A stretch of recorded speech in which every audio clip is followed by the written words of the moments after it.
İnternetdə azyaşlı qızın otağında çəkilən görüntülər sosial şəbəkələrdə geniş müzakirələrə yol açıb.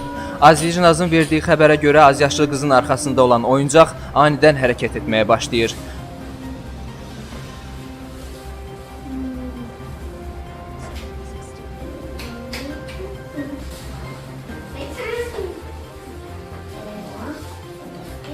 Növbəti kadrlarda hadisə daha çox kabusun hərəkətlərinə bənzəyir. Balaca qız masa arxasında yazı yazır. Lakin birdən masanın üzərindəki vərəqlər uçmağa başlayır. Bunu görən qız qorxaraq otaqdan qaçır. Sonra masanın özü də tərpənməyə başlayır.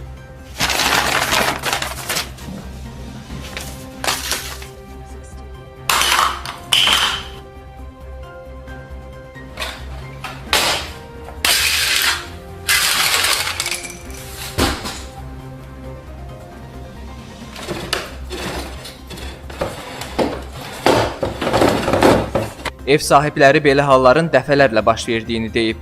Onların iddiasına görə evdə kabus dolaşır. Belə hadisələr daha çox axşamlar baş verir. Videonun harada çəkildiyi isə məlum deyil.